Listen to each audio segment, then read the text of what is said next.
Ngiyakhetha inkosi yasePhakameni. Bantwana basezulwini ngihlangene nenkiyankiya manje phezu kovalo nokwesaba. Ngiyakele sengihlangene nayo umdomo ngenankintsho othi ubamba ngapha uphunyuke ngapha. Angazi ngiyacela enkosini yasePhakameni uba kube yiyona ezawungisiza ingikhulumele. Anginawo amandla okukhuluma kodwa ngiyazi ukuthi lokhu izwi liphume kuyena umnikazi wazo zonke izinto ubazi yena ukuthi kuzoma kanjani. Bantwana bahle basezulwini siqala unyaka omusha sigubha neminyaka eyikhulu sina 2010 yonke lento ihlangene ndawonye lapha kithina kuleli lakithi eMzansi. Akukho okungeze kwathanda khona ukuba uthinte ngakho. Le ndawo yakithi lapha esikhona eyabusiswa uNkulunkulu wayenza yayinto bakuhlangane kuyona amagumbo mane. Akungenzeki-ke baba ukuba la magumbo mane ngiwone ngiwaphazamise ekukholweni kwawo. Uthe omunye wayesikhokhela lapha mhlawungena umhlangano ngenyanga kuyona lenyanga umhla ka-1 wakhuluma izwi labalinye kodwa labalikhulu lelo zwi. Wathi sengathi-ke nje uba kuqalela unyaka omusha ningelwe kungethu uma uNkulunkulu enimnika umsebenzi wakhe bese nilwa kuwo. Ngiyacela-ke nami enkosini yasePhakameni ukuba izitha zami zomoya nezitha zenyama zingezi kimi ngingayikhumbuli ngibe kulo msebenzi kuphela kaNkulunkulu. uNkulunkulu Nkosi enkulu yasePhakameni ngiphambi kwakho-ke manje sengiphambi kwakho sekufanele uba ngikhulume ukuthandwa kuwe ngokwami kunyamalala. Ngesinye isikhathi ezweni lakithi umfundisi wake waba nenhlanhla. Angizukuphendla indawo ngizongena nje kuleyo nto uNkulunkulu azongivumela kuyo. Wake umfundisi ezweni lakithi waba nenhlanhla.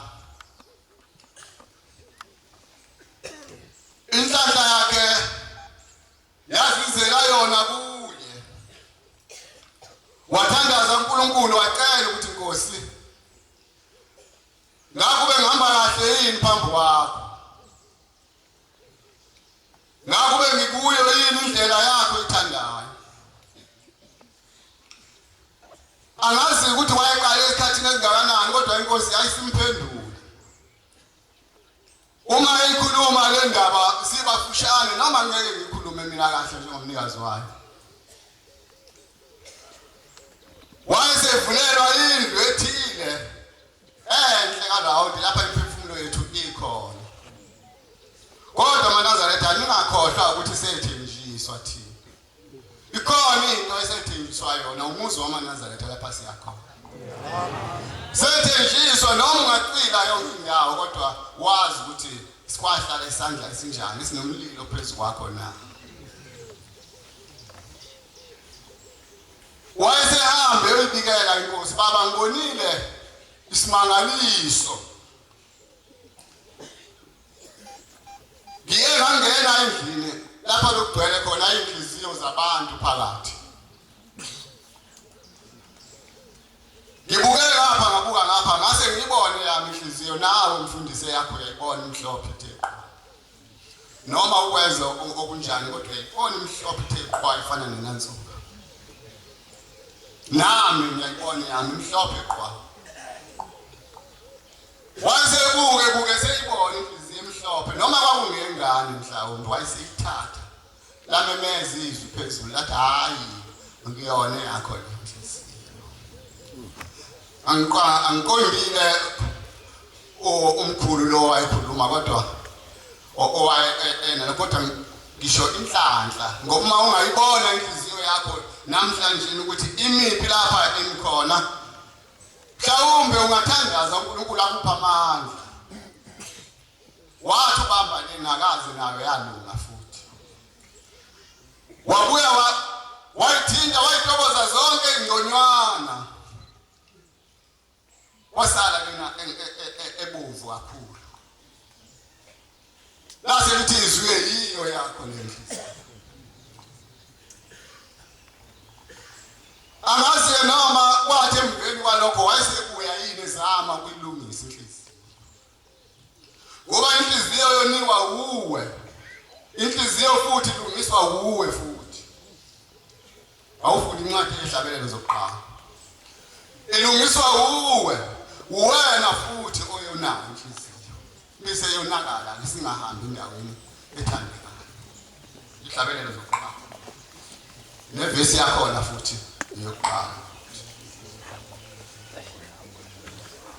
uyabusiswa umuntu ongahambi ngokuyala kwababe uyabusiswa umuntu ongahambi ongahlali nasemhlanganweni wezigangi ongahlali nasemhlanganweni wabagangayo kanti ukuthokoza kwakhe kusemthethweni kaJehova kanti ukuthokoza kwakhe uhlale ezindla ngoshembe ngaso sonke isikhathi ozindlayo ngemithetho yakhe ngemini nangobusuku ukuthi ebusuku mayilele mayiphaphama phakathi kobusuku abesecabanga ushembe ukuthi awu ushembe mayingabona ngenza lento ngathini yena oba njengomuntu otshaliweyo ngasemfuleni yamanzi uyoba njengomuntu otshaliweyo ngasemfuleni wamanzi ubushembe uyakuhlangabeza ngokusheshsha ngomhla kuphela uyakuthela izinhlamvu zawo ngesikhathi sawo ukuthi ngesikhathi sawo uthele izithelo ezinhle amahlamvu awo ayokubuna amahlamvu awo akayokubuna bathi konke akwenzayo kulunge kuyothi konke akwenzayo kulunge ababi abanjalo ababi-ke kabanjalo kanti banjengamakhoba wona emuka nomoya kuqhamuka utho ngapha useshona khona kuqhamuka okunye ngapha useshona khona futhi ngalokho ababa bayekuma ekwahluleni ngakho kababi ngeke babe kwahluleni nezonke emhlanganweni yabalungileyo ngiyabonga inhlangano yabalungileyo abanjengathi njengoba silapha phakathi kule ndlu sithule sethu siyinhlangano enhle ithi inkosi ngelinye ilanga uma kuqhekezeka lo mhlaba nonke ningangena ezulwini akekho noyedwa ongaya esihogweni sathola leso sibusiso asikaze sichithwe namhlanje uma uyilungisa insizwa asikaze sichithwe namhlanje uma uyilungisa inhliziyo yakho uyilungisa kahle inhliziyo yakho ngomhla kuphela uzofika kulo muzi esawethenjiswayo okhazimula phezulu kwelanga nenyanga ilanga kalibukeki inyanga mayiphumile iphezulu kayibukeki futhi yakhazimula uma kuyosilungela kuhlala lapho kodwa ngiyabona noma umhlaba mawuqhekezela kulokhu bonakala kwethu kwenhliziyo nokolimi lwethu ungathi uma uqhekezeka umhlaba singene ezulwini ebese kuthi uphakathi ezulwini esebekile ushembe endaweni enhle uthi uqalaza ngapha nangapha kodwa akangiboni ebese ukwenza uganga umlungu ngelinye ilanga uma ngithola le ndaba umlungu wakhuluma nomfana usebenza kuyena emakhishini wathi ngiyaphuma ngihamba zoke ngithatha isuku eziningi ngekho wayesefaka inyoni yakhe ngaphansi kwendishi eseyimboza esedoza lapha isezwa lo mfana esethi uyabona ke le ndishi ungayithinti ungayinokuthi uyithinte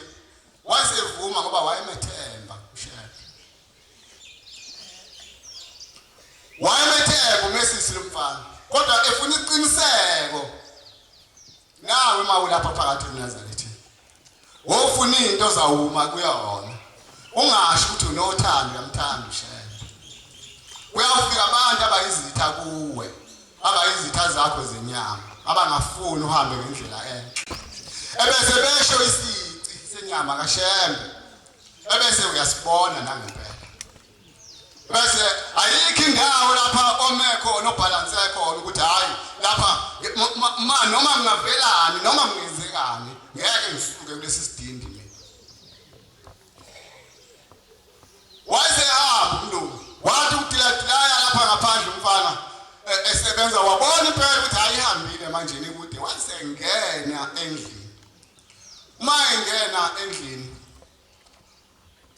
wathi uvula kancane yayisiphuma inyoni ndiza wathi ayijaha endlini yabaleka wabathe uyayijaha yabaleka wabathe uyayijaha wakhala manje yayisiphumela ngaphandle yandiza wafisa nokuhamba eyoyibulala iJudas Iscariot esekwenzile okubi wafisa ukuyibulala wafisa naye ukuyibulala ukuthi hawu uzawukwenza njani zawuba yini namhlanje la kimi mina ukwethembeka kuphelile kodwa hawu kwaze kwaphela ukwethembeka kimi wathi yalo nje wayeseqhamuka umlungu wathi uthe imbona wayeseqhamuka wayesekhala ekhalisa kwengane noma kwenkosikazi ishonele wakhala umlungu uthi yini uswenzeni hawu uswenzeni eAdam ensimini yasedini hawu uswenzeni hawu usuyichithile inyoni usuyidedekile impela wethembekile wena umuntu omubi kakhulu awethembekile akabuye ngeke sahlala kahle lumfana lapha emsebenzini ngoba umlungu wayemkhupha ngazo zonke izinto noma engayithathile kodwa athi awethembekile umuntu omubi ongethembekile angazi ke noma mina njengoba ngihlala lena ezweni lakithi ngethembekile yini uShembe angisiyena yini uShembe mabandleni akithi na kufuneka ukwethembeka ngoba uShembe uthi sinaye umunye uThixo akekho umunye uThixo noma ngayiluphi uhlobo asinaye uThixo sinomuntu thina osindisayo ungafanele bakuthiwe umuntu kodwa sinenkinga yomuntu ake ungifundele lapha incwadi kaJeremiya uJeremiya wa17 ngithi vesana lakhona kuyoba elikanayo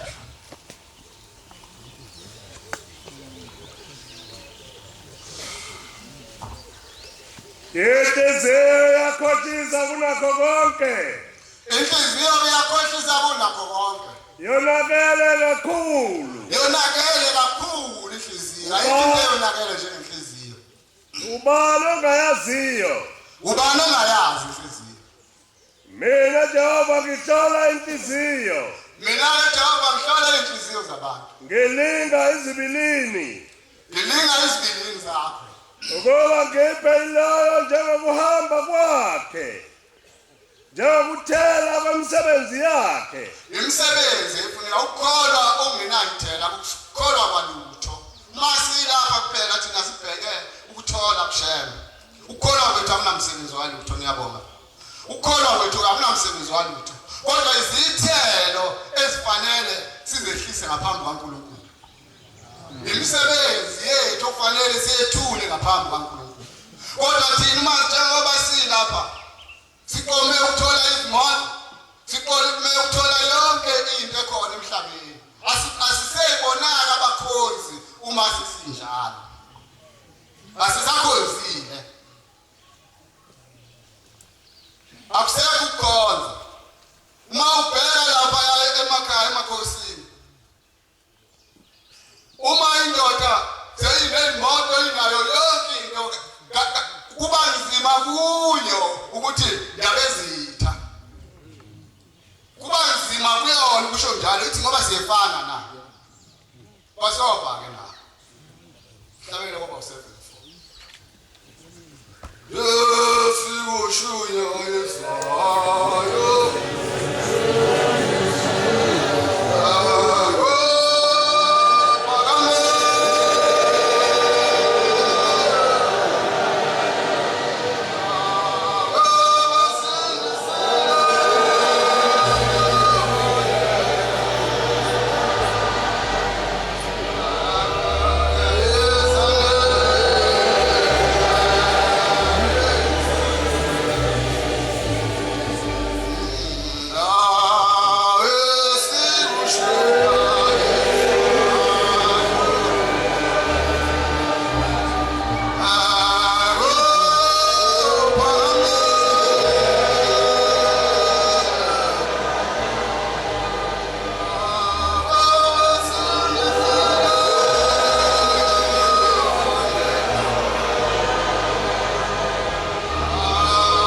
Sizele ukuzokhonza. Singakukhohlwa lokho ukuthi eqinisweni lethu sizele ukuzokhonza. Asizele izinto eziningi. Ukuzokhonza. Uma umuntu ekhonzile uba neqiniso phambi kwalowo amkhonzileyo. Uyaya futhi wethembeka phambi kwakhe. Umfana lowo wenyoni wathi nebona ukuthi hawu sekonakele akusekho ukuhlala kahle sekufanele kuba kuye kumsebenzi wayeseqe sebopha impahla zakhe ebusuku eseqe sehamba. Wena uzokweqa ubhekephi? Mina ngizokweqa ngibhekephi ngoba ekugcineni uyena. Ekugcineni lapho umphefumulo sewuphuma uyena ozokuhlangabeza uyohlangatshezwa ubani owami.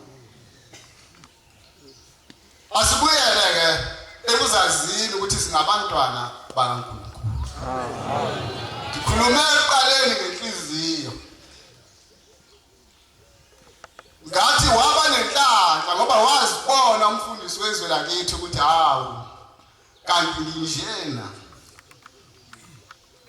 Ngibona ukuthi mhlawumbe namandla wawacela enkosini.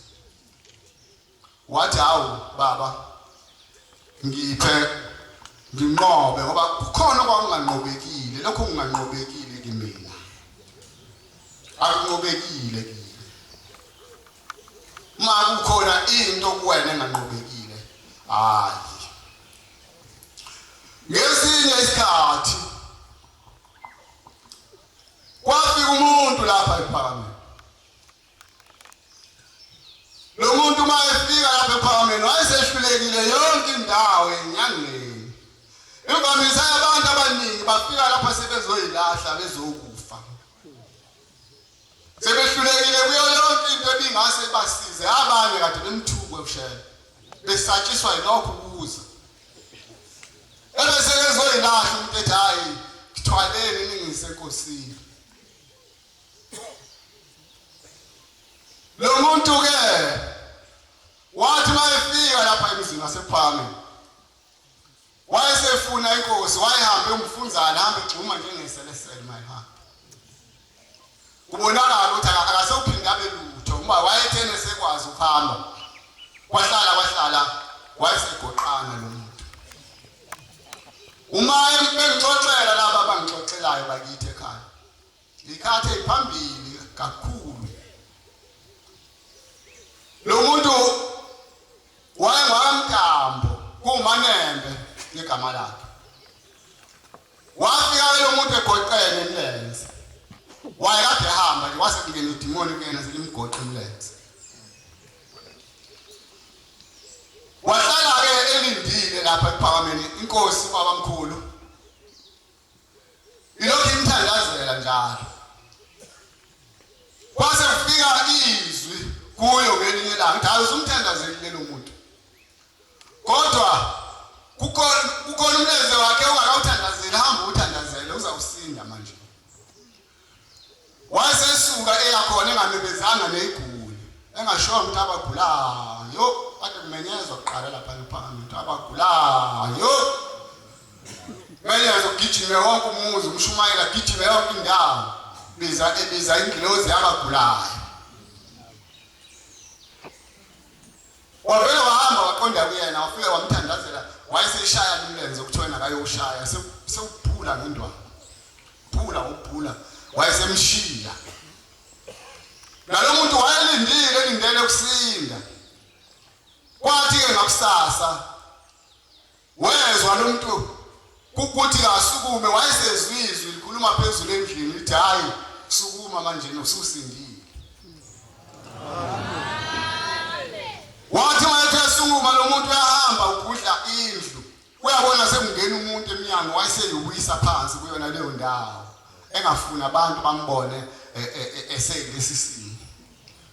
Bamnika lokho kudla wadla waphuma lo muntu obelethe ukudla. Uthe ukubadle lase likhuluma izwi lithi hayi phumela eminyango thatha induku ezimbili zabalaze ngazo uphumela eminyango. Wayesephuma lo muntu esezabalaza uthe ukuzabalaza kanye hayi wezwa sekuvuma ukuthi ahambe ngasekho indawo ebuhlungu wayeseyidry indlu. Wayidry indlu wabona usengiyahamba sekusindile. Wayeseyasinda lo muntu alibonge igama lenkosi. Wasinda inyama asazi ukuthi umoya wona wasinda yini noma awusindanga. Ngoba njengoba wayehleli phansi egoqene nje wayelosizi lokusukuma elosizi lokuthanda izinto angakwazi ukufika kuzona naleso sono. Uma esesindile senenyawo esephumile ekuboshweni lapho uNkulunkulu abembophile khona mhlawumbe uNkulunkulu wayembophela ukuthi izono noma izicabanga ngenhliziyo kodwa angazenzi. Ehluleke ukuhamba afike kuzona. Noma uNkulunkulu wayefuna ukubonakalisa ukukhulu bukaShembe kulabo bantu ababekhona ngaleso sikhathi. Ngakho-ke maNazaretha uma silapha sizofuna ukuphila izinyama zethu, sizofuna futhi ukuphila nemphefumulo yethu. Ikakhulu baba imphefumulo yethu esifuna iphile thina. Siyakubona lokho okunye umuntu akondliwa umuntu bonke abantu badliwa kondliwa uwe baba. Ngakho-ke akho lutho oluningi kodwa silindele isethembiso esethenjiswa ngaso ukuthi ma ubaba omkhulu ethi bengithi ngizawuhamba laba bantu sebedla izangqondo. Sengathi kungaba yizo izangqondo zeqiniso lezi esizidlayo. Ngoba phela umbuso sesithi usuke thina kanti kupho okunye. Ngoba fanele sinciphise ubugebengu kuphela. Singabizi igebengu zokubaleka nemali lese kushemba sesinikileyo. Hayi ukuthi kukhona into yokwehla ezulwini ungasebenzanga. Ngani wena ushemba uthi lapha kule ncwadi ekade ifundwa uthi thatha igeje kuseni uhambe uyolima uzophila ngakho. Noma kalini uyakubona yena ukuthi alini kuzokwenzekala. Silapha ke bantwana bakhe basezulwini sikulezi insuku ke zokukhuphuka sihamba siya entabeni enkulu yomhlangano. kule ndaba enkulu yomhlangano esiya kuyona sengathi nawe ungaba iphoyisa khona sengathi nawe ungaba uklinase khona ungabi khona umuntu omkhulu sengathi mawubona iphepha noma ubonani nesicilo ukuthi ungasiyeki sithatha hambe silahle endaweni efanele ungafani nesele ethi malibona lifika endaweni enhle lifike lona malibona isikhanya sithele nangamathe singakwenzi thina lokho ngoba sinikwe okwasezulwini konke kodwa ke ithi inyanga yezulu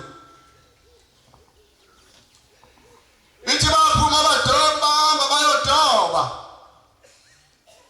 bathi babefika emfuleni base bephosa inethi phakathi yabuya nakho konke yabuya noxamu yabuya namanzi yabuya nayo yonke into phakathi ithi base bethulula ngaphandle uma bethulula lapha ngaphandle kwabonakala ukuthi ofishi bayimbijana base bebathatha ofishi bebaphindisela eceleni baphinda balifaka futhi inethi emanzini yaphinda yabuya nayo yonke into ngweshe phakathi uzibhazophe wena-ke ungabi undweshe wena ufanele uzibhasophe ukuthi mina ngiyikuphi phakathi kwalezi zinto ezibalwayo ngoba njengoba sihamba nje siyosebenzela ukuya ezulwini kodwa inhliziyo yami iyamphikisa ngizakwenza njani pho inhliziyo iyamphikisa noma ngibona imali yomuntu siyiwile phansi ngiyayigcoba ngonyawo bese kuba sengathi ngiyazenwaya ngiyithathe ngifake mina ephakathi ngiyazi ukuthi ngenza isono ngimephulile umoya lo muntu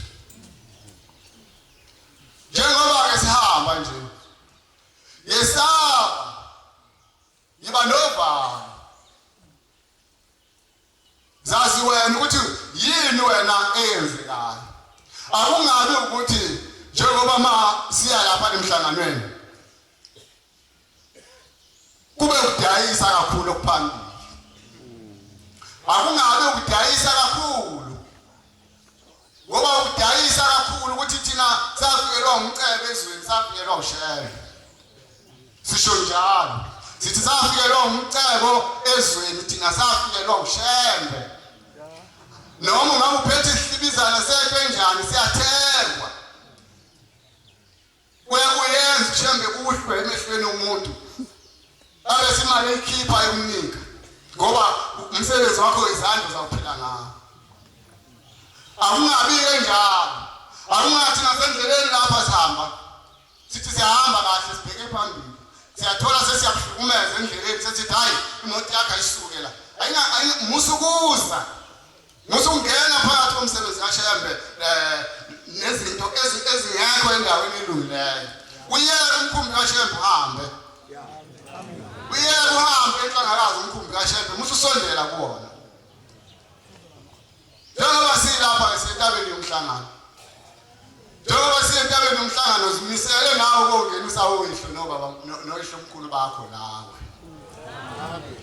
ungenza utunukeleke endleleni yenza ukuba uthandeke uhleke uze uyofika nawe enhlangakazi kodwa ungahleki kakhulu ngoba kuzophela ukulinda kuwe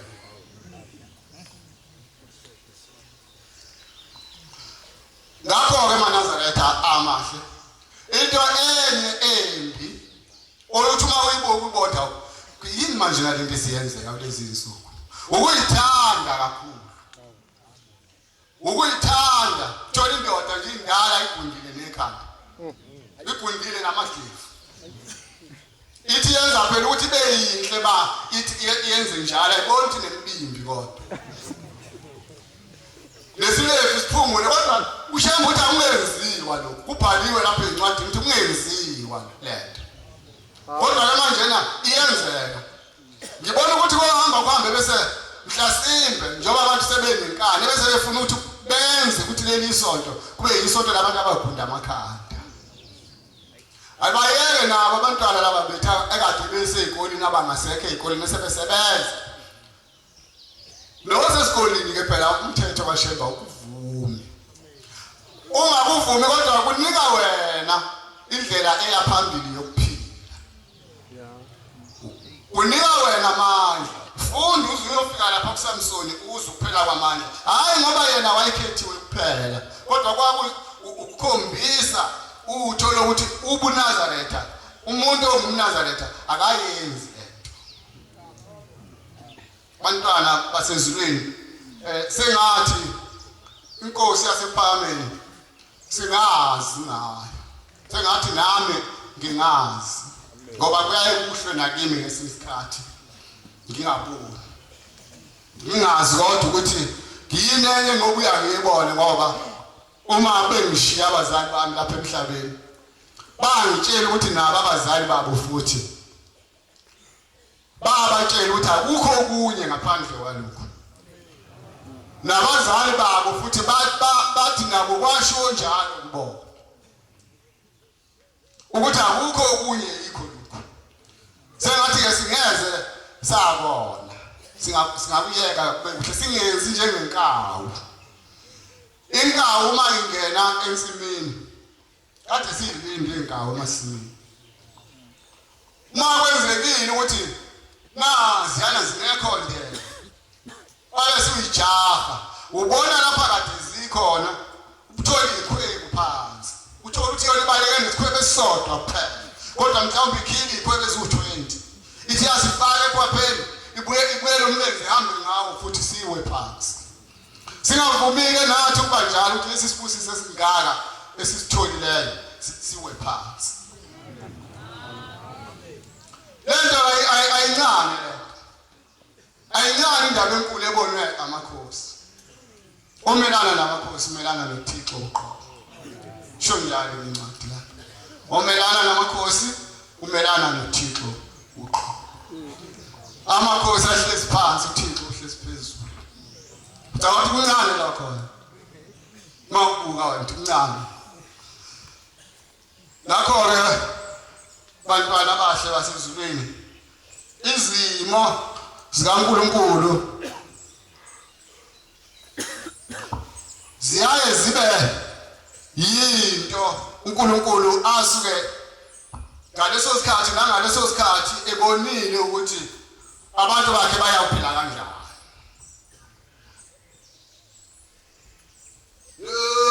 Sikushunywa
Ngiyabonga. Ngibongela nobaba-ke nobaba mkhulu. Lapho bekhona. Uba uShembe aze bakhumbule ahlala nabo. Obaba mkhulu bethu sisonke njengoba sina. Ngibongela nezwe lakithi okuthe namhlanje nakumhla ka9. La seliyangena ku2010. Ngiyalibongela ke kakhulu la ngena futhi eminyakeni eyikhulu lathi khatha. Yiyo lemzuzu lapha uShembe afika khona ezweni lakithi. Leli khulu leminyaka uliqeda akhuluma nenkosi yakithi. Ngakho ke njengoba ke kunjalo wenzeka wakhuluma nenkosi yakithi emthandeni. Lokho okwenzekayo ke namhlanje ngikubona nayo lapha ikhona umzukulu wayo ethole ithuba lokuba khona lapha phakathi kwale ndawo engcwele uShembe bese emazi ukuthi ukhona phakathi kwabantu. Kuyona into encane kwaziwa inkosi yasePhakameni ikunike umsebenzi. Noma wesabeka lo msebenzi kakhulu kodwa uma phakathi kwalezi ihlwele ngelinye ilanga hayi kungezukuba njalo uzujwayela. Uma sekwenzeka njalo uyajwayela ebese ungaboni kahle phambili nasemuva. Lapha sizokhoza lapha. Wajabulela ukuthunywa njalo. Ithi inkosi ma ngimthuma ngaso sonke isikhathi umuntu abantu baye bamzonda. Kanti lowo muntu usuke ngibona idimoni kuyena. Elizawukumtshontsha phakathi kwabantu. Kodwa abantu bese bethi bona hayi bani uyathanda kakhulu kanti thalo akunjalo. uNkulunkulu ikhona into ayibonayo uthi uyayisusa kuwena. Noma ubona inhliziyo yakho inomona. Noma ubona inhliziyo yami mhlawumbe ukuthi ngiyathanda mhlawumbe ukuba ngibe mkhulu phezulu kwabantu mshumayo. Ngeke ukwazi othi umuntu mayelele phakathi kobusuku mayephaphama azindle ngakho awukwazi kwazi yena yedwa. Akakwazi ukutshela futhi abanye abantu. Kodwa sengathi uma uphaphama ungazindla ngoNkulunkulu. Ungazindli ngobukhulu basemhlabeni. Ubukhulu basemhlabeni buyahlupha. Kuyinto ehluphayo.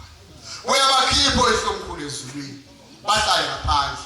Kuse kuvela lokhu nalokhu. Akusheshi ukukuvelela okubi mawedile uShembe. Akusheshi ukuthatha isikhathi eside. Kulokho kube ngathi kuyeza kuye kuhlehle. Ingoba usuke ekuthanda ecabanga ukuthi mhlawumbe uzophenduka. Bese kusho ukuthi hayi awuphenduka nekhanda likhulu.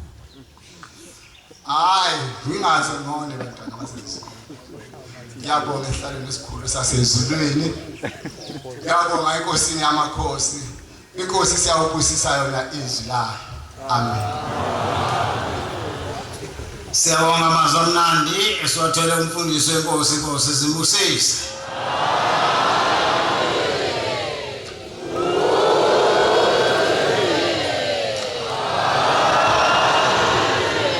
Sizophatha inkonzo esabatha lasekuseni ngesihlabelelo 104.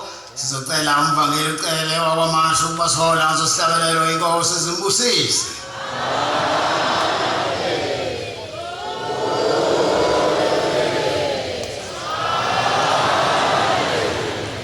Sayibusisa uPhakama kwabangcwele.